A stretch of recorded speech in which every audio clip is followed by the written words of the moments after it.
Today we will do the titration of hydrochloric acid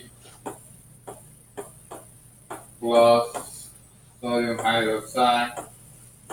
The solution of sodium hydroxide is a known solution. I prepared that solution yesterday, so you already know the concentration of sodium hydroxide is on the plot, on the volumetric plot that you have on the table. Both are solutions. So we need to find the concentration of hydrochloric acid this time. What will be the product of this reaction, guys? Salt and water. That will be sodium chloride and water. This is a neutralization reaction, right? And that will be a solution here. We know the concentration. This is a known concentration, sodium hydroxide. And we will place the sodium hydroxide in a burette. Yes, in the burette. So the sodium hydroxide will go to the burette that you are going to use today. And the hydrochloric acid will be on the beaker that I will show you in a few minutes. So that will be the titration process. This time we are not going to use phenolphthalein, but we are going to use a pH probe to find out. So you will see at the very back that I have connected the spark unit with the pH probe, and that will tell you exactly when to stop the dropping of sodium hydroxide into the beaker with the hydrochloric acid. On the beaker will go 5 ml of hydrochloric acid. Where is the hydrochloric acid? It's on the film hood. I put a label outside, get 5 only. On the procedure say 10. No, let's do half. That will be saving some of the chemical we are using today. So this is a different compared with the procedure you have.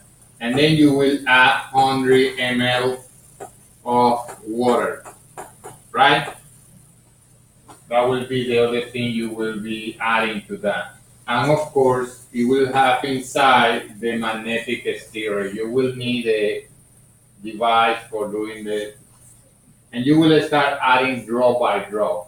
This time you have to be extremely careful adding the drops because what happens if you add too fast, the pH can change so quickly that will not give you time to measure the right volume, because what we need to find is the following: molarity of hydrochloric acid times the volume. The volume of hydrochloric acid is given, is 5 ml.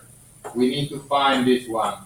Will be equal to the molarity of sodium hydroxide, which is already calculated by me, it's on the table, and the volume of the sodium hydroxide is the one that you will be using in your burette. You need to do 3 trials on that. So that will be trying 3 times to do that, so that you will get the 2 closest volume of sodium hydroxide, and we'll do the calculation of molarity of hydrochloric acid. That will be today's experiment. So what's the difference between the titration today compared with the other that we did before? We are not going to use a color indicator. We are going to use the pH, and the procedure say you need to stop the dropping at pH 12. Actually, I tried to time, and the solution only go as far as 11.4 in the device that I'm using. I don't know if something wrong, it's not well calibrated, but when you see 11.4, stop the dropping, write down the volume, and then you can add a few more drops to see your pH can go to 12.